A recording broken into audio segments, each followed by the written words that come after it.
Meanwhile, Japan's fucked off, Korea's fucked off, Thailand's fucked off. Like none of these other guys that are getting any kind of spots. Who, by the way, when Thailand was looking its most competitive, was in the old EPL format where they had, two teams that were pushing their way in there and trying to qualify and shit. And that team was like healthy with talent and healthy, with teams that were actually competitive. And now that it's just 4-team tournaments and there's nothing to play for and Valorant's come out, the whole region's just pissed off.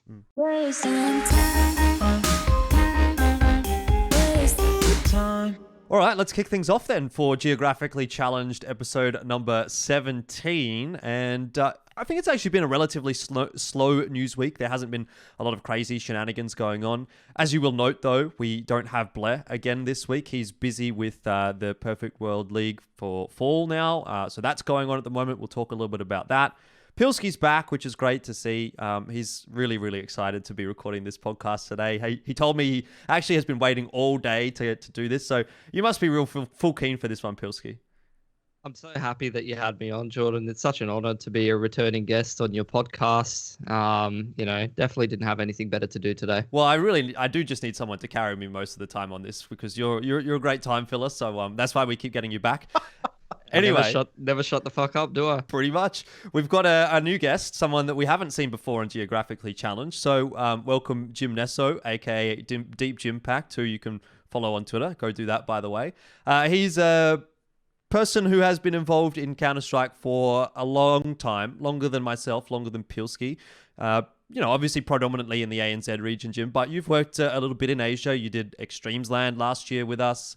You've done a little bit of stuff with Perfect World now as well, having done the Oceanic League recently. So welcome to the podcast, and how are you doing? Yeah, I'm good. You guys must have been really scraping the bottom of the barrel. I think you guys struck dirt effectively. But yeah, I've been obviously watching the podcast a little bit where I can. You guys do some great long form content, so it's good to be involved. In terms of Asian Counter-Strike though, I was doing Asian Counter-Strike back in the early Extremesland days, like 2016, 2017. Yep. They were some real rough days, and I'm sure, back then Bleh had a lot more hair. So did I too. I strayed away from Asian Counter-Strike a little bit. So it was good to recoup some of my own personal health after doing so. But yeah, it's good to delve back into the scene every now and then and see what's changed, what hasn't changed, and discuss that. It's funny what Asian Counter-Strike can do to a man. But anyway, we'll go past that. My methodology for getting you on here, by the way, was that, we do have quite a lot of returning guests, and it becomes a bit of an echo chamber sometimes. So it's going to be good, I think, to get your opinions on particularly the ANZ stuff that you've obviously most recently cast, but also what's going on in the world of Counter-Strike and all that jazz. So look, we'll start this thing off with a viewer question, which is not something that we normally do, but this one was from one of my Patreons. I do have a Patreon, by the way, 2 followers. Fantastic. $5 a month. Love that. So if you're interested, patreon.com/Elfishguy. But I really appreciated this question, and I think we all will, because it's quite an interesting one, and it's quite relevant to the times as well. So I want to start off by reading the question out, and then we'll move into the segment which we have prepared. So the question here is from Will Hume, and he says, with the new Cloud9 announcement, do you think they or any other international teams will look to Asia or Oceania for players? If so, which players do you think are possibilities? So what we're going to do here is, unfortunately, we don't have the budget to bring HenryG onto the podcast. We have managed to get his alter ego, his cousin, his brother, who knows who it is, but it is HenryB. So we're going to get HenryB up onto the podcast here. And what we're going to do, fellas, is we are going to pitch to HenryB, who is definitely not HenryG, which Asian or Oceanic player we think should be joining Cloud9. Now, remember, there are only a couple of slots, so you better not be picking an AWPer. Unfortunately, they've already got Woxic. So let's just start this off by saying welcome to HenryG. It's great to have you here. Yeah, hey everyone.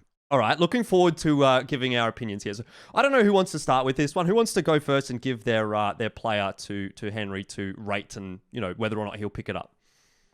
I was just going to throw it to Pili. It's, his. Don't throw it to me first. I'm still thinking about mine. Oh, okay. Highly well, disorganized. If you're already thinking of yours, let me do mine first so that you can't choose mine, since you guys already know. Now, I want to pitch this one to Henry, and it's obviously a player that we are quite familiar with from Oceania, although one might say he's from Asia as well, and that's the beauty of this, because we were able to choose an Asia or Oceania player, and to be honest, I've gone for one that sort of fits both. I actually think Urkast should be the player to join Cloud9. Now, my reasoning for that is that he is pretty much hard carrying the Mongolian teams at the moment. It kind of seems like he's a little bit hard stuck in Mongolia right now. He's got himself onto a half-decent team, and they had some decent results, but they haven't really been able to do anything past that. And I do feel like he's been kind of gatekept a little bit by his teammates. From my discussions with Urkast, I think he has a very good mentality. You know, he's a player that seems to really work hard on his game. He seems to be quite into it. He's not the kind of player that seems to sort of just coast along. He wants to be the best. You know, we've talked about that with him, even on some of the previous Geographically Challenged podcasts, where he really seems to be putting everything into the game. Best of all, he speaks English already. So you don't need to worry about that. I think that's very important if this player is going to be joining Cloud9. So hopefully that's a tick in your book, Henry. And not only that, but he's also had success on the international stage before. You know, with Greyhound, he's gone to some majors. He's performed reasonably well. And who knows what he would be able to do with a better team around him. And speaking of a team around him, he actually made Greyhound, right? That was the team that he created from the ground up. Yes, he had assistance from some of the other people in that roster, but he was one of the founding members. So this guy knows how to fit into a team, how to integrate into a team, how to build a team. He's good in clutches. He's a player that gets shit done. And he's consistently one of the top-rated players in the Asian region tournaments as well. If you go and look at that Perfect World Fall tournament, he's actually, I think, 5th rated at the moment and doing pretty well for himself. So all I ask for you, Henry, is please save Urkast from Asian Counter-Strike. Get out. All right. Well, I don't know if I was expecting that response, but anyway, how about we go with you, Jim, then? Who have you got as your person to put forward? Yeah, look, I think in terms of the player that I was going to put forward, probably a little bit left field, given that I actually haven't seen a whole heap of this player recently, but what I have seen is super promising. Obviously, in terms of the player, I'm going to put forward Jam Young. Okay. From Vici. I think he's actually in ELO hell himself right now. And in terms of his potential, well, I think he's yet to find that ceiling. Why? He's essentially an unmolded ball of clay, if you like. So he's one of those players that I think, particularly with the lineup that you're building a project team, you're a team that you can put the pieces where you want, a player that will listen. And I think in terms of Kassad's ability to maximize players' output based on their potential and what he thinks is a great way of playing Counter-Strike, he's got a proven track record there. So if there's someone that can pull a team together, it's Kassad. He's got the ability to do so. And just look at, as I said, his track record, 100 Thieves now without Kassad. You can tell that they are lacking that CS brain that he brought to the table. Now, obviously, as I said, young player, completely able to adapt at such a young age. He hasn't been groomed in the sense that he's got some of the bad habits already. You even see in even the way Vici play. He sort of is, I guess, scratching his head a little bit at what his teammates are doing sometimes, and he's left to pick up the pieces a lot. In terms of his rating right now, given the team hasn't been super successful in that region, they always seem to run into Tyloo, which is the gatekeepers of the Asian region. He's still putting up a great fight. And I actually think, if you were to turn the tide and put him on Tyloo, that would just cement their status as untouchable. But I think taking him out of Asia, putting him into a team that is a project team, that is a long-term team, you're going to reap the rewards. So, yeah, my player to put forward was Jam Young. Okay. Well, Henry, what do you think of Deep Jimpact? Or I don't know if I should I'm just going to call you Jim. It's fucking awkward saying Deep Jimpact. Just do it. What do you think of Jim's suggestion of a player who, as we understand, doesn't speak English? What an absolute idiot. Okay, so what's your response to that then? What's your response though, Jim? Like, how are you going to integrate this guy that doesn't speak English into Cloud9? Are you going to teach him English? I mean, he's going to have to learn a communication method one way or another. So sure. I think if it was good enough for Bntet, yeah, he can learn. Definitely, sure. I agree. Especially if he's a young guy, as they say, it's easier to learn a language when you're younger than when you're older. All right, Pilski, who have you come up with in the meanwhile here for HenryB, not HenryG, to rate? See, mine got ruined actually because I wanted to go with Kaze, and I actually, I was the brainchild of this concept. Not to take any flair away from you, Jordan, but I thought this would be an interesting thing to do. But unfortunately went and picked up Woxic after I thought about this concept. Wait, hang on. You can use Kaze as a rifler though. You can, but I don't think I would recommend as much. He would be a good hybrid and a secondary, so that would be a good one. But I'm not going to choose Kaze anymore, and I'm not going to go with something obvious like Inz or Dexter because everyone's already spamming that over the place. Actually, I'm going to appeal to HenryG's good nature here, or HenryB. Sorry, HenryB. Sorry, Jordan.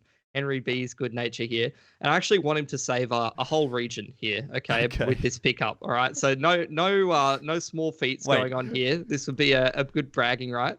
What region could he possibly save?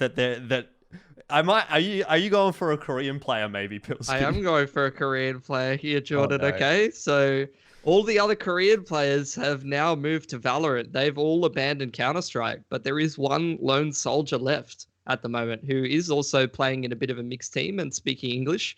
And he is also an Asian superstar that's been known to hard carry teams and deliver some very, very sick impact. So I'm going to pick Zyne. I think Zyne is unfortunately hasn't had enough of a taste of international competition. He's delivered consistent results, whether his team is dog shit or actually burdening on one of the best teams in the region. And he was a key piece in bringing Korean CS back to the forefront in combination with that veteran experience. And I think if he's able to get a taste again of, being challenged a little bit more, of getting a little bit more international experience and exposure, and also getting a little bit more guidance from someone who actually knows what they're talking about, similar to what the 1.6 guys would have done helping him out. Now he can get, a couple of brains of people who, like Assad, who obviously do have a lot of experience and know what they're talking about in terms of developing players, and also Alex, who's played, top tier CS in the circuit. I think that he could be a really, really good player and asset to a team. And I think that, not 100% neutralizes the English barrier, but now that he's gone and played on BTRG, there's obviously no Korean teams left to play on. He might have sort of made it halfway through that barrier already. So. Okay. Yeah, I definitely agree. I think he's probably not a bad pickup either. Did you guys have anything, by the way, to speak to about Urkast? Because we've had a bit of a backward and forward now about Jamyoung and I guess we will about Zyne as well. But was there anything to put forward or for or against for Urkast from either of you? I'll let you continue on, Pili. For or against Urkast? As the pickup for Cloud9. As the pickup Since for Cloud9. apparently HenryB doesn't really have much to say. See, here's the problem with all of our pickups in my mind is that I think that they've got Alex and they've got this Mezzi guy that they've said want to play an anchor role. So they've already shown that, or they've said in a couple of statements that they actually want to pick up roles that make sense.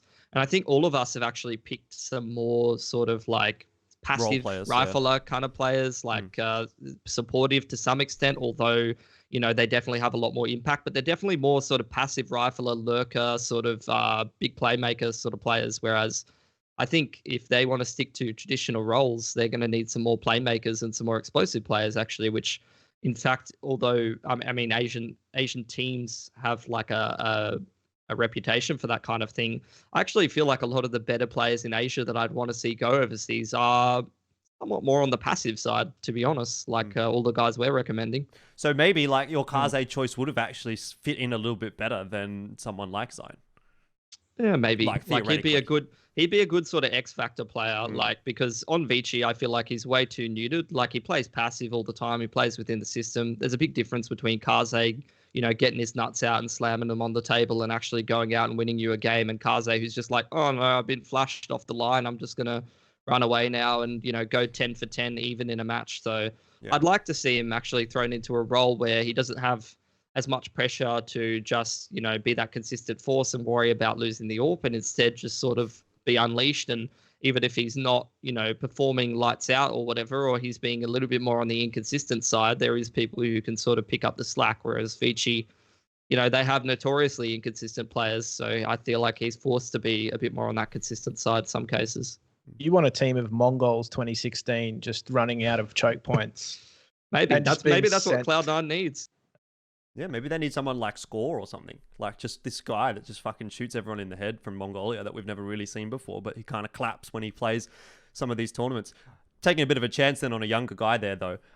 Was there any other notable mentions maybe for you guys that you felt like deserved at least? Like you've obviously mentioned Dexter and Inz, Pilsky. I think they're probably two that are up towards the top. Was there one or two maybe from you, Jim, that like you don't need to necessarily discuss or anything, but any notable mentions that you want to sort of throw into this discussion? Yeah, look, I mean, the Kaze one sort of made sense, right? You could make arguments for that. So, I mean, in terms of throwing his name into the mix, I think that is another one for me that made sense. I'm also very sad that Valorant has poached a lot of the really promising players too. I think that's a point to note, is that a lot of them have just crossed into the ether, and they'll be back soon, I reckon. But for now, a lot of them are just unsatisfied by what CS is offering. So yeah, other than Kaze, I mean, I wouldn't be too confident putting too many others forward, to be honest. Just in terms of what I think the Cloud9 are doing, it's a difficult task, and justification to put a lot of them forward because, as you said, English is a huge barrier, and if they're all going to be speaking English, the IGL himself, his grasp of English isn't going to be 110%. Kassad's got a good record of doing so, but I think you got the best out of Kassad when he had someone like Nexa in the team who spoke native language, and they could just share strats. I mean, I remember seeing their strats that were just typed out, and it was just shared between the two of them. So that was a great relationship. But I think, having someone that speaks English is going to be huge for that team. Right. But I don't think English is going to be too solid in the early stages. So it really needs to be someone with huge grasp of English, which I don't think Asia actually offers too well. Yeah. I guess that's true. Obviously, Oceania, there are the options as well. But how many of those players do you think could be really ready for that kind of a jump? I don't know. They've got kids. Yeah, I they've got think kids. It's so hard. Yeah, I think readiness is a big thing because they want reasonably quick success, and they've already got like one pretty big rookie player. So Exactly. I feel like to that regard, you would probably need players who have some experience, which are mostly Vici players, Renegades players, Tidaloo players that have actually been to majors and big tournaments after qualifying for those kind of events. Yeah. So short of those guys, it's quite hard to dig a little bit deeper. Maybe you could make an argument here or there for someone from maybe Order or Avant, but realistically, even that discrepancy in sort of experience and tenure maybe is too much for a team like Cloud9. Anyway, HenryB, it's been great having you on the podcast. I really appreciate it. Hope you've enjoyed our recommendations, and hopefully we'll see one of those players on Cloud9 in the near future. So thank you very much for coming. Good. That's probably my fondest esports memory. All right, and we'll move back to the regular schedule programming. I really appreciate that question, by the way, Will. I hope you enjoyed the little segment, and hopefully, that answered your question. Let's move into what some of the news has been coming around this week. Now, there's been, I did say it's been a bit of a slow news week, and to an extent it has, but there has also been some pretty big news coming out. Today, actually, the ESL Pro Tour for 2021 was announced, which is a bit interesting. I mean, I think it sort of is fairly in line with what they were trying to do in 2020, but was obviously impacted by coronavirus. The major things that seem to have come from this that will impact Asia and Oceania, remembering that we sort of focus on that region here, is that they've got this like double weekend kind of a setup. Now, what interests me about that is, that's going to be great for EU and North America teams. They go and play in Poland or whatever in a studio or something like that for that first weekend for the group stages. But once it becomes final stages, and then they have to fly to an event, can you imagine being, let's say, for an example, let's just imagine you're Renegades. You've qualified for IEM Melbourne, and you need to go and play the group stage that's over in wherever. So you have to fly to Poland to play a group stage, to then fly back to Australia to play in the grand final stage. I don't know that necessarily makes too much sense to me. Maybe something different will happen for Melbourne because it's just so far away from everything else. I just don't understand really the concept of this double weekend and how it works with playing it from the studio. Or is that studio only for ESL Pro League? Is that only the ESL Pro League studio?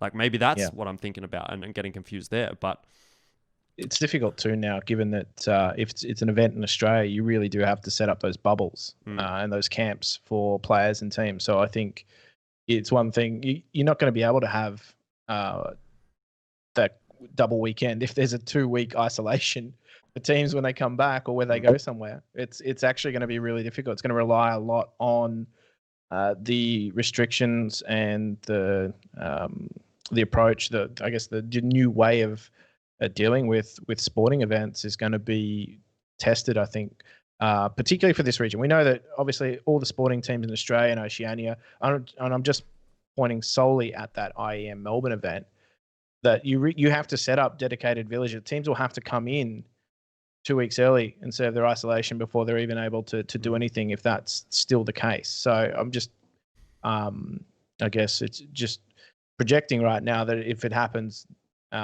in this current climate that we've got, that's difficult because there's also those things to consider. But yeah, you're right. In terms of the logistics of having teams just teleport from one side of the globe to the other, play an event and utilize and get the most out of that studio, it's not going to work for some events. It's just not going to work for some events. I've just been looking at the website while you've been talking, and it is basically, they say it's the brand new ESL Pro Tour studio, you know, so it's not ESL Pro League studio or anything like that. The assumption, at least in my mind, is that this would be used for all of these programs. And what they've outlined in these kinds of Masters tournaments is the group stage from Tuesday to Sunday or from Thursday to Sunday in quote-unquote studio production. It doesn't say that specific studio. So theoretically, right, ESL has a studio right now in Sydney that could be utilized for that, for the group stage, and then the teams just stay in Australia. That would make a lot more sense to me for IEM Melbourne, of course. But even still, right, it's quite an interesting concept. Pilsky, what do you think about this whole announcement? Have you had time to go through and look at it? I haven't had time to go through and look at it, but from what it sounds like, it doesn't make sense to get like Asian and Aussie teams to go over to like Europe and then come back for an event that's over here. And even like NA to EU or something and then back again like over a couple of weekends doesn't make as much sense to me.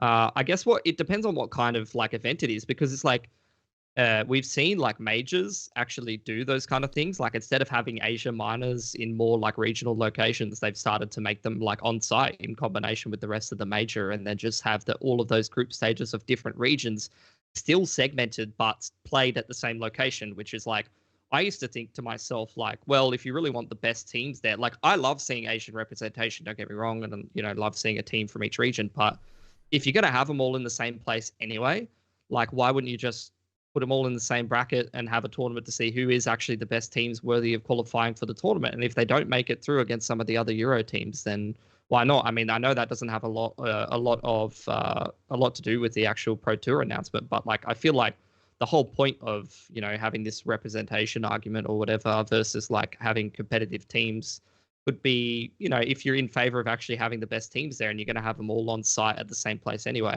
I would actually like to see the best players and the best teams in there rather than just like the representation, even though you can have, you know, teams from this region given a shot at actually making it into the tournament. But if they're not good enough, they're not good enough kind of thing. I guess the argument to be made would be that there are enough big sort of tournaments now that there is, you know, a representation aspect to, for example, like ESL Pro League, in that you don't need to necessarily have a team from each geographic location going to the major. The argument would be then that the major should be the pinnacle of the pinnacle. It should be the best teams in the world, regardless of where they're from. And then maybe for things like ESL Pro League and these IEMs, these more domesticated IEMs like Melbourne, you know, you might have an extra Aussie team or something like that. That, I think, might be a reasonable compromise, Pilsky.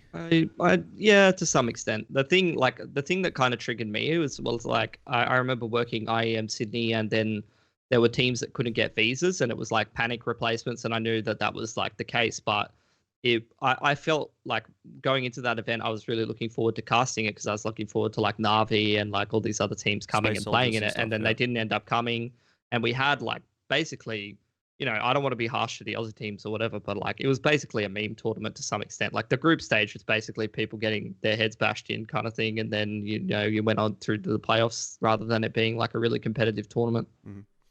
I think the counter to that is with the majors. I think they're trying to emulate the football World Cup, the soccer World Cup. Like there's, you know, each region has its own representatives coming from it. Some regions are traditionally stronger at football than others. You could make an argument and say that Europe, there would have been 20 nations that would have made the World Cup, but the reality is only X amount will make it.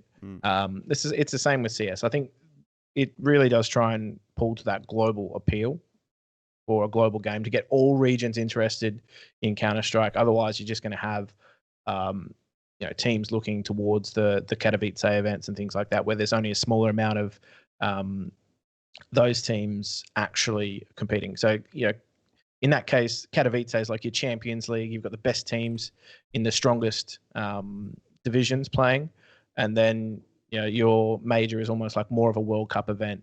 So I think the prestige obviously totally different in that regard. But in terms of what they're trying to do, I can see what they're trying to do with the majors and why they're not going for that best of the best approach. Leave maybe events like Cologne, Katowice to be those landmark events for the teams, but the majors are the world celebration of Counter-Strike effectively. But yeah, it's going to be like back towards the Pro Tour side of things. What I can see is that, and we've already seen some of these arguments come out, is that a lot of these teams now, yes, with a lot of the PR and the talk about the announcements, is that we're giving players more time between group stages and game weekends. We're allowing the viewers to also not suffer from that fatigue of seeing just days on days of games and talk more about storylines. But they've done the math, and it's 40% of the calendar wheeled up between this lineup of events. That's not including player breaks, majors, and anything else. That's just 40% of the year, pure numbers taken up by anyone that's on this Pro Tour event. So if you're doing all the events and you're signed up to it, you are committed to 40% of your 2021 right out the gate.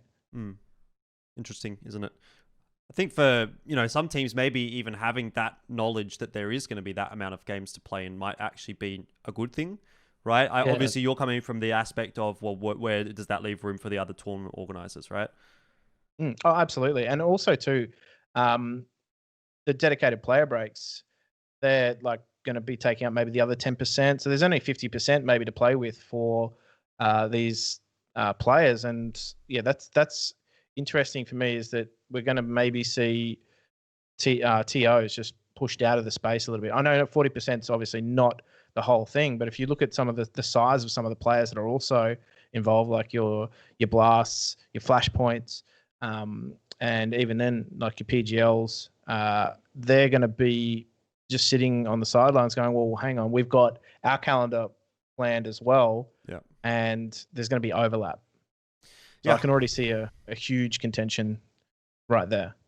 Yeah, I also want to tie this back into the ESL Pro League as well, which is something that we've had some issues with so far in this, probably the past couple of seasons, Pilski. Now, it seems to me that the way that this is going to work again in 2021 is going to be very similar to 2020 in that Oceania and Asia don't have like a dedicated Pro League. The Pro League itself is going to be the global Pro League, and there's going to be the qualifier that goes through, which... I mean, look, it's going to be good for teams like Renegades and for Tyloo. They get to go and play in these bigger tournaments. They go overseas. But for everyone else, what do they have to play in? They have a 1 week long double elim qualifier, and that's it. Probably no prize pool attached. Yeah, and I think that somewhat goes into that argument of like talking about having diversity of tournament organizers, because to some extent that's also diversity of opportunities for different teams to actually go overseas and get a little bit of experience. Whereas I feel like, if ESL, monopolizes the calendar and you're like Renegades or Tyloo and you're getting all of that experience and you're the team that goes over and participates in that global pro league, then not only does that sort of choke out, other tournament organizers from the space, but it also chokes out like other teams who are looking for opportunities and looking to develop, because we've seen it already. Like if there's a team that's dominant and goes overseas and gets that experience, they usually are like quite ahead of the other teams within that region. So like you're talking about like Avicii Gaming, it's like the biggest sob story ever, because in 2019 they actually beat Tyloo a handful of times to go overseas and like get some experience. They qualified for like EPL and they couldn't go to visas or like whatever it was. And they didn't get that experience and they missed out on that opportunity, and they missed out on a lot of chances for development. So Tyloo went and took those opportunities and found that development, and it just kind of sucks for a team like Vici, I feel like, because I feel like if those teams that are playing second fiddle, or even some of the other teams in the region, don't get the chances to go and experience that, and if it's even more of a case of like there's a global pro league and that one team goes over and gets all that experience and soaks it all up and the other guys miss out, then it's going to be pretty shit. Like it might actually kill some of these smaller regions where there's already like not many players and there's already people being like, well, what the fuck am I playing for? This isn't worth it. I'm just going to go play Valorant, or I'm just going to go get a job, like it's kind of scary. I mean, it's already scary at the moment, the state of Asia with how Valorant's going and how teams are already quitting. Like, it's ridiculous. Like Korea, there's no fucking Korean teams. All the Thai teams are gone. Like all of these regions have just fucked off, and Japan a as ton well, of of player course. bases. It's insane. Mm-hmm. Yeah, look, I mean, I think we've sort of hammered that point to death a lot in our previous episodes. So I do want to sort of move on a little bit, but it is another concern for me to see that being taken away. Like, it's just another one of those big tournaments. In fact, it is probably, like, in my mind, ESL Pro League was like the premier Asia tournament, outside of maybe something like Extremes Land, which obviously ended in a LAN final. I think that was like the greatest barometer for finding out which team was the best team in the region, because it's very rare that you would get a whole region kind of a tournament. Like, yeah, normally there'd be like an Asia component with maybe China separated from Southeast Asia or whatever, but Pro League was always together. Anyway, I guess that's something we're going to have to see, and for those teams at the top, this is going to be good. For those teams kind of fighting for the scraps, maybe not so good. Anyway, we'll move on here to a couple of other things that were announced over the last couple of weeks since we recorded the last episode. The first of which was Dreamhack Masters Winter. Now, I think we all sort of knew this one was coming. It's more or less the same deal as Dreamhack Open Summer, Dreamhack Masters Spring. Different name, but more or less the same thing. Top 3 teams are invited, 1 team to qualify through, 15k prize pool for Oceania and Asia. Nothing really to talk about here, apart from the fact that maybe we'd like to see 8 teams in this tournament. I know, Jim, you just did the Perfect World thing, and I mean, that must have been nice. Like, we've been literally casting, by the way, the same 4 teams all year, and you've done one fucking tournament, you get to cast all 8, and we're kind of looking at that like, man, come on. Yeah, I've done my yearly allotment of casting, but in terms of what you're going through the process of creating a qualifier to get 1 team, just take a few more. Yeah, you can cut the rest of the qualifier short, throw that across to the main event with a few more days of broadcast, and you guys have some diversity. Some other teams get their names up in lights. It makes for better storytelling. It's like, oh, we saw these 2 teams play each other for the last 4 weeks straight. And that sort of 6 months, bro. 6 months. Well, like my attention span has only been paying attention the last 4 weeks, because you're only as good as your last 4 games, right? But it's the same things over and over again. That frustrates me, seeing another big tournament in this region. And it's almost like they've just thrown a few scraps into the ring and go, all right, well, we'll just invite the same 4 gladiators to fight for those scraps, and everyone else, or sorry, the same 3 gladiators, and then we might just introduce 1 from the best of the rest. It's like you're going to the effort of creating a qualifier already. Just birth a few more teams into that main event. It's not going to harm the overall quality of your tournament. If anything, it's going to remind those teams that are invited that they actually need to maintain a status that is above the rest, because otherwise you get to an event and you see a team like exactly what happened in Perfect Worlds Oceanic League, a team that was invited, ground 0. They were beaten out by one of the final qualifying teams. They were beaten out by a team that we thought probably wasn't even going to make a dent in the competition, but Downfall, they went on and they pushed everybody out. Well, they pushed order, but they certainly reminded a few of these teams that, hey guys, your spot shouldn't be this sure. And I think it's only going to be so long before those teams get tired of trying to fight for those positions in these top flights, because the positions are limited and the opportunity needs to match that as well. And if we're only seeing 1 team qualify, it's only going to hurt the teams that are trying, and it's only going to hurt those teams that are further down the pack. It's not going to hurt the guys that are already invited. It's hurting the rest of the scene, and you're going to see maybe only something parallel to what we're seeing in Asia, with only some top teams surviving because the only opportunities they're getting are being fed to those teams anyway. You have anything to throw in there, Pilsy? I see you're nodding along. Could not agree more with that. Like, actually, it's terrible, these 4-team tournaments. Like, it's the worst, because yeah, it's great to see the top 4 teams play each other and stuff like that. But at the end of the day, it does hurt the top teams as well, because they need the whole ecosystem and the whole scene to be competitive and to grow like new talent and stuff like that, and actually try to push like into the upper echelons of the rest of the world and things like that. Like, it's it's only going to be so long before, all of these teams that are not invited time and time again, like this year, if you go back and look at all of these 4-team tournaments during COVID, and maybe it is like a factor of COVID, but like just every tournament that's worth anything is like a 4-team tournament, and all the other teams sitting below that are playing like MDL or like ANZ Champs or something in ANZ, but that's it. And ANZ Champs isn't even something that exists in some other regions. So you go look at like the prime example is like Alex, for example, in Paper X, where he was legit pracking for 6 months for a game that he never got to play, and then he got benched. Like it's fucking ridiculous. He just had nothing to play in because the same 4 teams, 3 of them Chinese, get invited every single time to every tournament or whatever. It's like, yeah, sick. Look at China. They've already got a ton of money. They've already got a ton of investment that they can have to keep themselves going and keep themselves competitive. Meanwhile, Japan's fucked off, Korea's fucked off, Thailand's fucked off. Like none of these other guys that are getting any kind of spots. Who, by the way, when Thailand was looking its most competitive, was in the old EPL format where they had, 2 teams that were pushing their way in there and trying to qualify and shit. And that team was like healthy with talent and healthy, with teams that were actually competitive.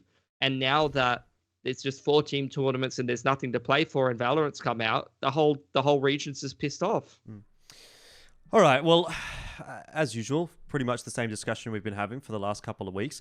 I will give some credit, though, and I was reached out to by someone from ESL, I won't say who, in the last week, to discuss IEM Beijing, and I don't know if it's necessarily been announced yet. We all already know sort of the IEM Beijing is happening. I think it's got a Liquipedia page, but what they did say and what they wanted to specifically highlight with me is that IEM Beijing will have an open qualifier for Asia and Oceania. So it is going to be a 3-team invite, as far as I understand, and only a 1-team qualification. But that is an improvement on the 4-team invite that we've seen in some previous ESL tournaments. So I will give credit to ESL for that. It seems that our whinging and bitching and moaning might be not falling on deaf ears. And they also went on to say that it's never the case that the organizers, whether it's, domestically or internationally, are not caring or not thinking. I also have raised the point that the invites need to sort of change a little bit because the teams are only getting invited because they're the teams that continue to play, and therefore because they continue to play, they continue to accrue the points and the rankings, and they continue to get invited, and so on and so forth. It's like a chicken and the egg, right? So I'm not sure what the solution to that is. Maybe you invite 1 team instead of 3. I think that might be a good way to go about things. Obviously, a couple of teams are going to be pretty put off by that. They're not going to be too happy by having to re-qualify, but at the end of the day, it's going to make for a better competition, in my opinion. Honestly, I wouldn't even mind if it was like, if you finish in the grand final of the competition, you get re-invited. If you don't make it, you're qualifying. Like, I honestly would not mind about that because in Asia, you'd see Invictus have to like beat out all of the SEA teams and things like that to try to qualify. And in OCE, you'd have to see Avant or like Chiefs, those kind of teams to beat the other teams out. And if they do that, like fair go, or if Order don't make it to the grand final, for example, they'd have to make it through those open qualifiers. I wouldn't mind seeing that, to be honest. And that would be a bit of an incentive for, what I kind of feel like is a thing that doesn't really matter, especially in OCE, where it's like Renegades win every single tournament. So it's like, it almost, to me I'm sure for the players, it's not like this. Maybe they, they definitely care where they place and who they beat and all that kind of stuff. But for me, because Renegades wins every single tournament, it's almost like it doesn't matter, not 100%, but to some extent, it doesn't matter who goes into the grand final to lose kind of thing. And that's the way it's been, until someone's actually able to upset Renegades. So that would actually make me more excited about, we got a lower bracket between Order and Avant, and they're not just playing for clout or for bragging rights to see who's going to actually be better this time around. There actually is an incentive to win that game. That's a good point. One of the other things that was mentioned to me was that Cologne didn't have the open qualifier because it was a Masters Championship, which is supposed to reward the teams that have the most Pro Tour points. And the ESL Pro League is a closed league that re-invites the teams season on season. And we had that discussion, Pilsky, if you remember, when Tiger didn't get the invite to ESL Pro League. I think it was season 10 or 11. And I, again, raised that point that, these sorts of things, you can't get the invites because the teams that are in the thing already get the invites. There was a Vant as well earlier on. Yeah. Vant, missed out on a couple of invites as well. So, like, you just then, yeah, and that's, to be honest, it's gone on to affect Avant for this entire year. Like, they didn't play in the Oceanic tournament, did they, for Perfect World, Jim? No, they had Because to they couldn't qualify. get an invite. They had to qualify. Yeah. And then there was a clash. But it's like, if they would have played in that initial road to Rio, they would have had the points to then get the invite into. And let's be honest, they deserve to be in that thing. They're a top 3 team. They deserve to have the spot, but they just didn't because they didn't have the points, and they never had the chance to accrue the points because they never got the chance to get invited to the tournaments to accrue the points. I think people get the idea. Anyway, my TLDR here, and the reason that I wanted to bring that up was that to me, it seems like at least the fact that we're having a bit of a whinge seems to be getting through somewhere. All right, so it might not be exactly where we want it to be right now, but I do want to give credit for at least some of the improvements that are being made. And hopefully we'll see things improve further in the future. Okay, so look, let's move on from that whole discussion. That's gone a lot longer than I really wanted it to. And we'll move into what will probably be a pretty brief one here. Yeah, we'll move through this quickly. ESL Pro League Season 12 has started now. We've only had a couple of match days so far. Maybe I'll get your comments on this, Jim, because I've literally heard Pilski talk about this for the last 6 months. It's the same thing again. So what did we see in the last couple of days? All right, let's start off with Oceania, because that was, the first match of the day. We saw Renegades winning 2-0 over Chiefs, Order winning 2-0 over Avant. So what do you think of these results? I mean, I think for Renegades, no surprise. Order Avant, a bit more of an interesting one. I would have liked to have seen maybe Chiefs play either Order or Avant, because I think that's a far closer matchup. And probably fairer on them. But again, Chiefs are the newer lineup amongst those guys. So they were just sort of thrown to the wolves first up. But in terms of Avant, I think probably most disappointing for them, because they would have seen themselves as a team that were getting better results than Order. I mean, Order, when I last saw them in the Perfect World tournament, looked a little bit shaky for a team that is supposed to be challenging against some of the top teams. And I think it comes down to motivation for those guys as well, in that, they said it themselves. It was hard to get fired up for a game against Downfall on a Thursday night. Look, let's be real. You're playing Counter-Strike.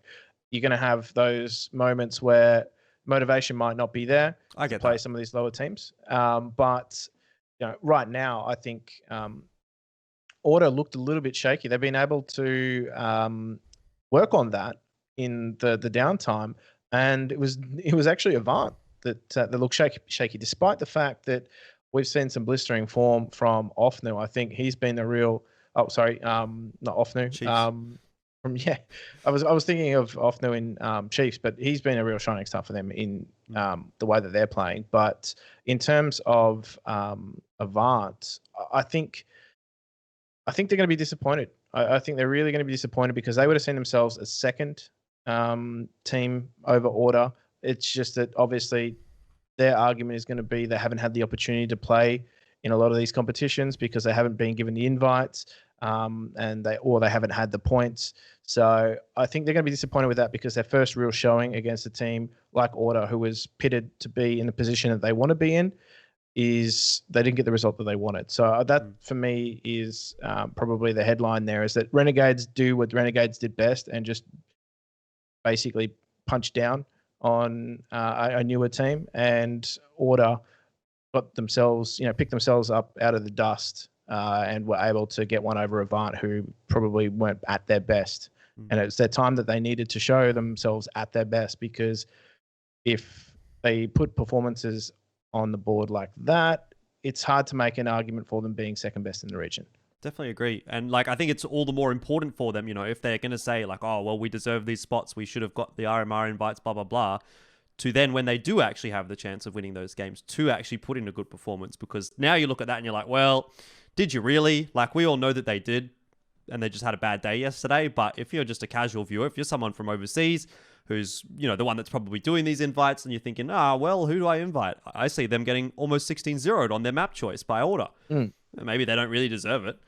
Anyway, let's move on to the Asia side of things. Tyloo getting the win over Beyond, although Beyond did get a map off them, which was pretty interesting. And then Vici and Invictus. Now, I don't know if you heard, Jim, but this new Invictus roster with Bottle in it was, touted to be one of the best teams upcoming in China. They might have been good enough to potentially beat Tyloo at one point. Bottle's this fucking sick player. Vici needs to watch out, because Invictus has this mad firepower gap. They're just way better than Vici. But then they went on to get 16-0'd on their own map choice. So what do you think of that? That's surprising because, I mean, you're probably going to have them sitting there saying, "Oh, we're playing in so many different tournaments at the moment." They were playing in, the Perfect World Asia League. They're obviously playing in the Pro League. They're playing enough CS to not get 16 nilled. Mm-hmm. So that doesn't really fly to me. I don't know. I think it's one of those indications that the honeymoon period's over for that team. They actually need to put in some serious work to be considered as highly as they have been. Yep, definitely. All right, Pilsky, have you got any 2 cents to throw in here for the Asia region? Because I know you were really excited for this Invictus roster, but disappointment as usual? I hate to be the pessimistic guy on the podcast, but I have to say, just to go back to O's for a second, Avant said that they had actually diversified their map pool and gotten more comfortable with Hugh coming into the roster and things like that on the interview. But unfortunately, as I'm well aware from my time playing, you can prac as much as you want and you can, run your strats and things like that. And you can be confident going into the game about how you're feeling. But if you don't hit any headshots and your opponent just fists you in the fucking face, then you can't really do anything, unfortunately. As for Invictus, I don't even understand, man. The lineup makes sense on paper, but nothing actually happened in the server. They just couldn't get anything going for themselves. And Vici, they play this really free flowy, confident style of Counter-Strike against other teams. It's this combination of really, really decent tactics. It's almost like they worked on a playbook so hard to the extent to where they've had the same lineup for ages that all of the players are so well aware of where they can take initiative and start pushing and exploit gaps and things like that. And sometimes especially on some of these more tactical maps like a nuke, I don't know if I necessarily consider Vertigo a tactical map, to be honest, although there is a lot of map control into executes and things like that. It seems like they're almost running circles around their opponents, Vici, from time to time. They're just so far ahead. Their decision making is so much better. So yeah, Invictus's first showing was so disappointing to me. I wanted to see them actually come out and show what they're made of. And I think that should be a good lineup, but yeah, they just didn't do anything. And I think I have to give Vici a bit of credit as well. We might be giving them a lot of shit because they keep losing to Tyloo all the time and they're playing second fiddle in the region and not winning anything. But at the end of the day, they are still a very, very good team. And I think I sometimes bias myself to forget that every now and again just because they lose the grand final consistently, Yeah, you can't forget that they're literally clapping everyone else in Asia and it's barely even close. Although there was the period during the last Perfect World tournament, what was it, summer? Whatever it was, that they did lose to Invictus that was sort of oh, okay, that's interesting. But now they seem to be back on that horse, okay. So we'll jump off the ESL Pro League discussion. We'll probably have a bit more of a discussion about that when we do see the end result of the season. That'll be on the next episode. And move into some of the other results that have been happening that you might not be aware of because they're the ones that aren't reported quite as much on HLTV. Funspark Ulti 2020 Asia Qualifier is still underway. We sort of talked about that a little bit on the last episode, about the teams that would be in there and how things would be going.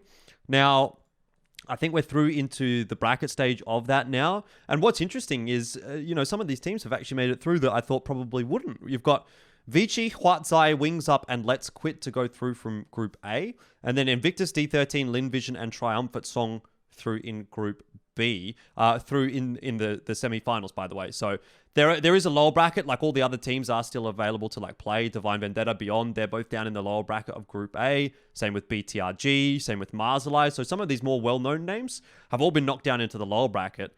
And the same is actually happening in Group B as well. You've got Tiger down in the lower bracket, Bren, Gigi Hao. And so you've got Invictus, D13, Lin Vision, and Triumphant Song in the top side of the bracket. So it's all these Chinese teams are actually just kind of wrecking everyone at the moment. And I think the strength of the Chinese region is probably as good or better than it ever has been. Yeah, they haven't been infiltrated by Valorant just yet. So I think it's safe to say that we're seeing that players aren't splitting their time between multiple games either. You see some players just trying to make it in both. And I definitely think, some of the teams like Bren, for example, they're in a region that's struggling right now in terms of opposition too. So seeing those guys, Puppy Chulo is always a favorite, but they're probably, not doing as well as they should. Yeah. But yeah, it was interesting for me to see Tiger also knocked into the lower bracket because I don't know, you always expect the most from those guys because you've seen better from them. Mm-hmm. And, I think obviously the fact that there is a lower bracket means that there is a chance for them. But yeah, I mean, anything can happen. Yeah, I don't know. I feel like we almost overrated Tiger when they won Road to Rio. In fact, I'm pretty confident that we did. Like, we were sort of like, oh, they might be the best team in Asia. But then Tai Lu started to actually get good again after their roster change, and Tiger seems to have sort of fallen off. It was a couple of events. They won Weibo Cup as well, which sort of reinforced that initial storyline. And we thought, shit, something interesting might be happening. But unfortunately, they haven't really been able to back that up. So there was a lot of hype around Tiger that hasn't really been lived up to. The other thing that I want to note here is that Beyond has been knocked down into the lower bracket pretty early on. And so that sort of just reiterates what we're talking about a little bit with these 4-team tournaments, particularly inviting Beyond. Like, I get inviting Tyloo, Vici, and Invictus because in my mind, they're pretty head and shoulders above the rest. But I don't think Beyond is that far above the rest of the competition in Asia. So I really would like to see other teams having the opportunity to qualify at least over Beyond. Anyway, not too much to talk about. I don't want to go too deep into Funspark or Ulti until maybe we see the whole bracket playing out because that's still underway. Just one point on that, though. Interesting to know that Tiger did lose to TSG, who have Captain Mo, Casa, and Lovey. And those guys know how to beat teams of that level. So I'm not actually too surprised seeing that now that the that result has been clarified for me. But yeah, they're old heads. They know how to win games against lesser favored opposition. So, I mean, I'm not expecting the world from them, but in terms of a comeback, but those guys have been around the block a few times. Yeah. Interested to see how Tiger goes in the lower bracket there, and we'll continue to update you on how that tournament goes. And speaking of another tournament, the Perfect World Asia League Fall for obviously the Asia region has been going on at the moment, and it will be continuing throughout this week. So, by the time you're watching this, we're probably a little bit out of date with the results here. But Tyloo's winning, they're at the top. I mean, that's not a surprise.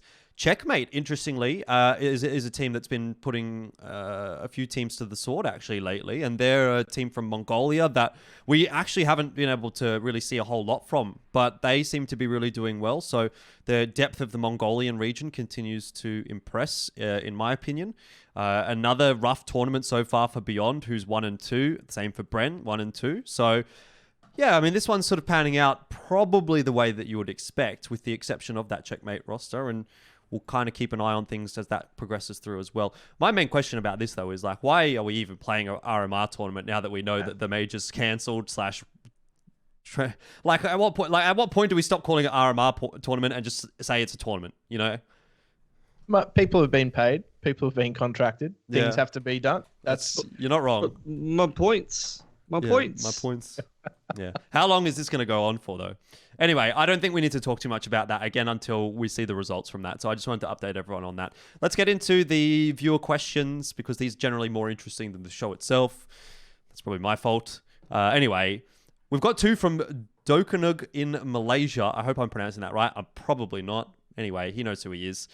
First question is, what are the odds of other talented Asian players making it to NA, mostly looking at Kaze? I'm kind of paraphrasing there. That's not the exact question, but that's more or less the question that he's asking. So maybe we'll give this one to you first, Jim, because I think I've heard Pilski's opinion on this before, although Pilski, I think you said you had something new to add. But let's go to Jim first and see what you reckon about this. Who do you think could potentially do it? Obviously you've spoken about Jam Young with Cloud9, but like in a more general sense, Kaze plus anyone else? Yeah, I think you're looking, to be honest, more so towards the younger players than anything else. I think, Jam Young is probably a good example in terms of what he offers. Kaze has already been floated as well. I'd probably, again, I would have liked to have seen maybe some Koreans rescued before that ship sank. I think just in terms of like culturally for a team too, they're a good fit. There's a lot of similarities, with Korean culture and of course, North American culture as well. Big Korea culture also quite heavily influencing both North American culture and vice versa happening as well. So,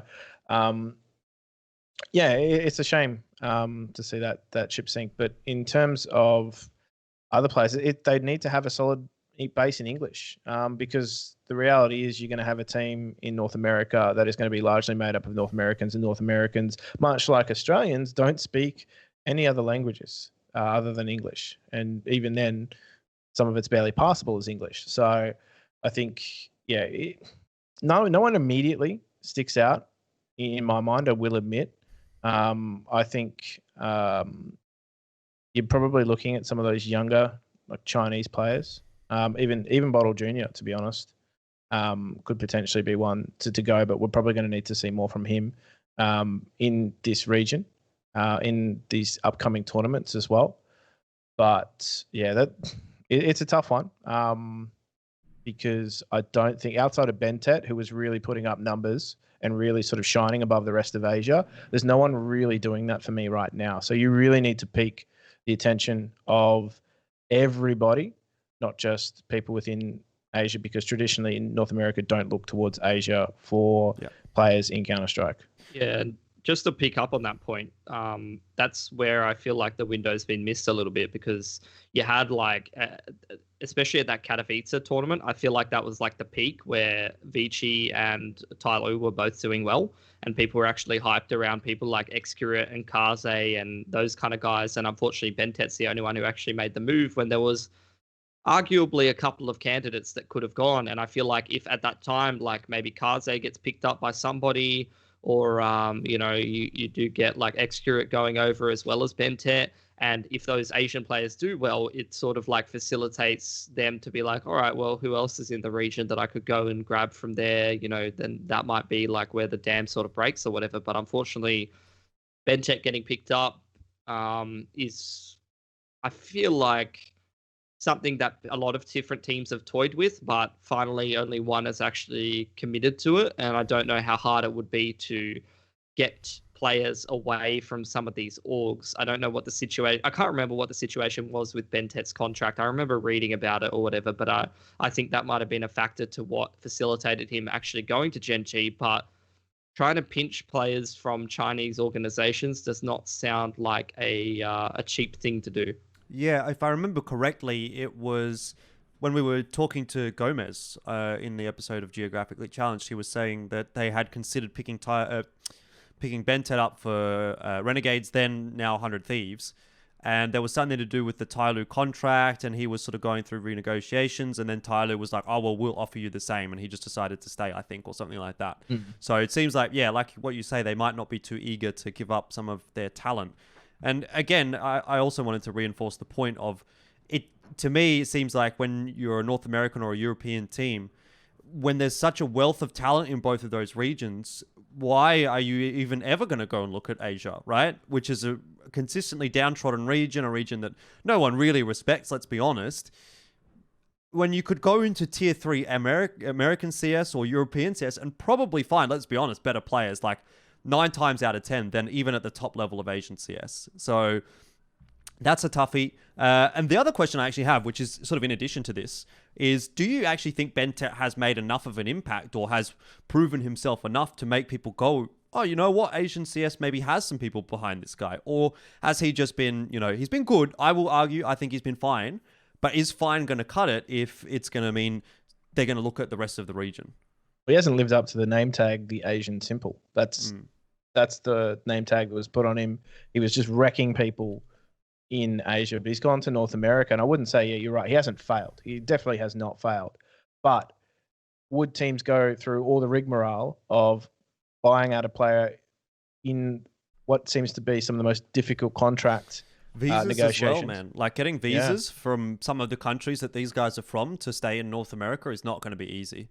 No, and add to the fact that even now in this world situation, it's nigh on impossible to get them into some of these countries. So I think we're not going to see anyone that's promising now. The situation could be completely different by the time things start to clear up a little bit too. So it's purely just conjecture at this point as to who is a good argument right now, because realistically we're not going to see it, and at least for the next sort of 6 to 12 months. Yeah.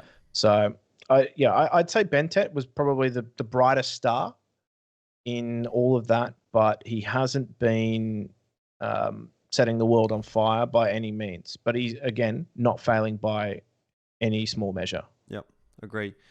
Yeah, no one past Bntet has ever really sort of been as consistently good as what he was back in the day when he was playing on Rekka. It was like he could just 1v5 teams in Asia and it would be like you wouldn't even blink, you know? And he still does that to an extent in North America. Like we saw some pretty mad dog clutches when we were casting some of those Gen G matches. He was 1v3 and 1v4ing here and there.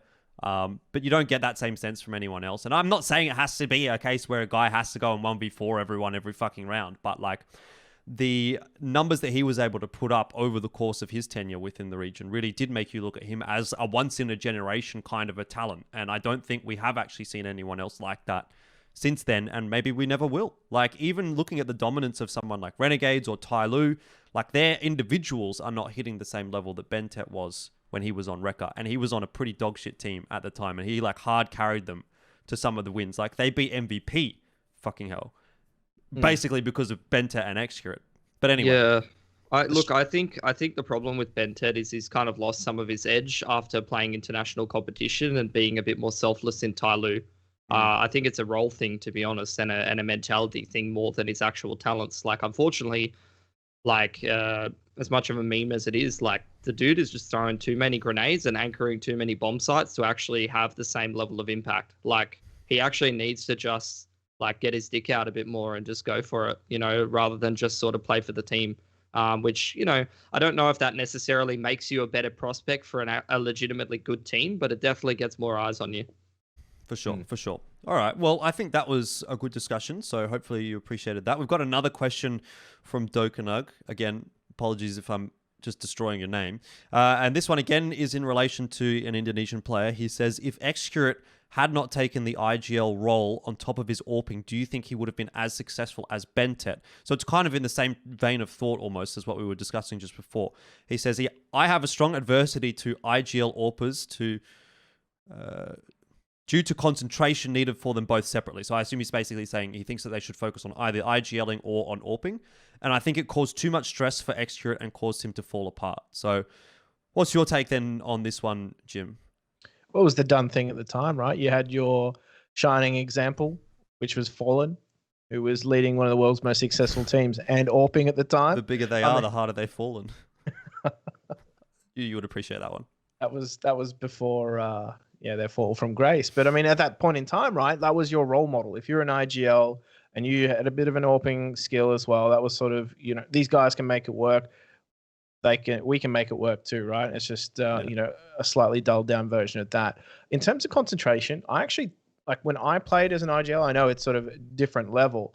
I always felt, if anything, because I was concentrating on just one role and AWPing, just the AWPing and then the IGLing, rather than being a rifler and trying to be aware of too much of my surroundings, I actually found it a little bit easier to AWP and IGL as opposed to rifling and IGLing. Generally, because you know, in a rifling role, you're also playing support as an IGL. So you're thinking about which grenades you're throwing in order to help out your teammates and whatnot. Generally, if you're an AWPer, you're having all those things thrown for you. And then you're IGLing as well. It's not as difficult to concentrate as it would be in a support role. That's just my opinion. But I think, you know, to say that he would have been as successful as Bntet had he not concentrated so heavily on IGL, that's difficult. That's difficult because I always find being a super successful AWPer, you got to look at the caliber of players that you're going to come up against in that AWP role at that point in time as well. You had some of the best AWPers in the world. You had would have been your Kenny S's, you would have been your Guardians, it would have been those guys. When you got to the top level, and even to a lesser extent, the AWP battles are stacked. Everybody compares AWPers against one another. Everyone compares them as a measure of success as well. So, yeah, I think it's tough. It's a long bow to draw from to say that he would have been successful. He may have been able to open up his opportunities a little bit more to other teams, but I don't think he would have been as successful.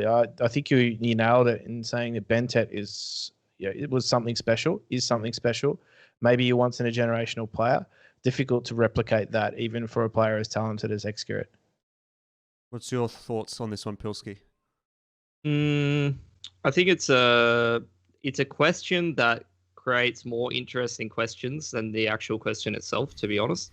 I think that in terms of roles and like just to answer the question directly, I think IGL and AWP is something that is very niche, to be honest. And I don't think that Fallen is a good example that illustrates the point, because even when he was AWP IGLing, there was very other few people doing it. And even like in the history of CS, you know, you wouldn't have seen that be a common thing. I think it's a niche that some people can make work. And I think that generally that's like the exception to the rule, just based off of, you know, usually you'll see the IGL player be, a rifler. At the same time, though, you do see a diversity of the roles that IGLs play when they do rifle. Some IGLs, they like to run like from the lurk position and call because they got information on the other side of the map. Some IGLs like to call a strat and then run in first to be able to enable their other players. So, you know, it's a bigger argument than just like the AWP role and the IGL. In terms of specifically for Xccurate, I think you've only sort of like highlighted 2 of like 10 factors that the dude had to deal with at that point in time. Like, he's a rookie that's stepping up into international competition. He's playing in a team with massive communication barriers. He's trying to like deliver a good level of performance in a pretty impactful role while also in-game leading a team that's notoriously difficult to in-game lead. If not, actually, you can't do it. Like very few people have tried, like, been able to successfully do that even to this point. So they brought in international coaches to try and do that. I think I know, like John Tur and things like that. Yeah, like it's ridiculous. The amount of pressure that dude had on his shoulders, and still Tyloo found some success. Like that's ridiculous. So I think the fact that has surprised me more than anything about Xccurate is that he has gone back to Asia now on a team like BTRG, and he hasn't, you know, lit the world on fire or anything. Just having to AWP itself and not IGL kind of points to the fact that maybe it was just a good run of form, and he made the best of some bad circumstances and had some decent success. Whether he'll be able to step up to that same level as Bntet, I'm going to go with no, because he hasn't, since he's come back, shown a sick level of form, that since he hasn't had the IGLing on his shoulders. And also, even if you go back towards like Rekka, I can't remember whether he was the IGL back then. I heard that he might have been or something like that. But he still wasn't shining as bright as Bntet when he was on the same team as him. No. And, you know, I think Bentet's, he's never going to be as good as Bntet, but that doesn't mean that he's not a good player and that he doesn't have a lot of good qualities as well. I agree with you. Like, I don't think that he's going to be or ever would have been the next Bntet. And your example of Rekka is quite a good one, in that those two were the 2 stars or the 2 players that you really looked at in that Rekka roster, and sort of they were the ones that piqued your interest. But it was like Bntet at like fucking top tier, and then Xccurate was like just below him. He was doing pretty well. We thought he was a sick AWPer in the Asia region, but he wasn't the same as Bntet. That's fair to say. And for me as well, I also agree on the point that if he were ever going to be able to be that kind of player, I would have expected him to come back to Asia and just start doming again. Like, if you're going to tell me, if for some reason Bntet gets dropped from Gen G and comes back to playing in Asia, and who knows what fucking team he's going to be on, really doesn't matter at this point. He'll probably get picked up by some other North American team though. But in this argument, he's come back into Asia and he's just going to go even. He's going to drop like 1.0s instead of dropping 1.3s, 1.4s. You're fucking kidding yourself. That guy's going to come back and literally shit on everyone. And so that's why I think there's a big difference between Xccurate and between Bntet. And on the same token, I also think, to be honest, maybe something did break Xccurate. Like, he has never been the same player that he was after he joined Tyloo. So something happened. Yeah, I mean, it could have been the IGLing. It could have been the whole Tyloo situation. It could have been any number of factors.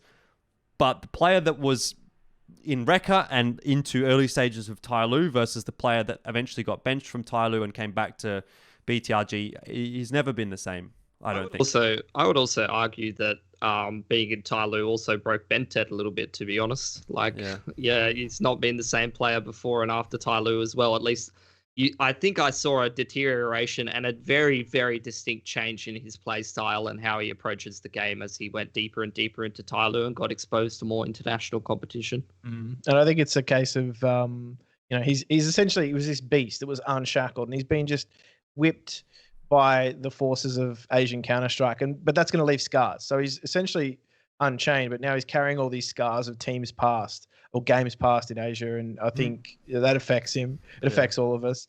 But in terms of his performance, you're right, he hasn't been the same. And I think just further backtracking to what you said about Fallen, he was definitely the exception to the rule. But I think he also helped a whole host of IGLs try and justify why they were AWPing at the same time. All right, well, I think that's a good way to end that discussion, and that's also the end of the episode as well. So really appreciate you guys sticking around for episode 17. As always, if you have questions for next episode, you can drop them in YouTube comments or send them on Twitter or whatever. Either way, we really appreciate those because they are quite interesting to answer. I feel like everyone has a bit of a different idea of what they want to sort of talk about when it comes to Asian CS, and we're very one-track mind sometimes, so helps us sort of broaden the horizons a little bit. So I appreciate those 2 questions. Well, 3 questions technically. Shout out to my Patreon quickly as well, patreon.com/Elfishguy. If you like supporting me, throw a few bucks my way. That would be very much appreciated. We'll get into final thoughts, though, starting with Pilski. You can follow him on Pilski Casts. What do you have to say about this week, Pilski? I'm looking forward to the rest of EPL and to seeing whether, we're going to have back to a sort of top 2 sort of discussion for both OCE and Asia, or whether, teams like Invictus or Avant just had a bit of a rough game and whether they're going to turn things around. So tune into those EPL games because those are some interesting storylines to explore a little further. Yeah, definitely. And your turn, Jim? You can follow me on Twitter, I guess. That's the standard plug. But no, I'm looking forward to seeing how the announcements roll after seeing the ESL Pro Tour announcements. I think it's going to be a case of who passes go after ESL's put their hand out. And shown that. So yeah, in terms of this game of Monopoly, it's not over. It's just a case of who's going to be the next to try and buy up some real estate and what's left of the calendar. Yeah, definitely. All right, make sure you follow these 2 boys on Twitter. I really appreciate their time as well. And follow me on Twitter. I'm Elfishguy, and I'm now a freelancer. So hopefully, your support continues regardless of whether I'm working for ESL or not. I need it now more than ever. So thank you very much for all the support over the last few months, years, I suppose, even in some cases. And hopefully we'll see you again for episode number 18 of Geographically Challenged. Thank you very much for watching.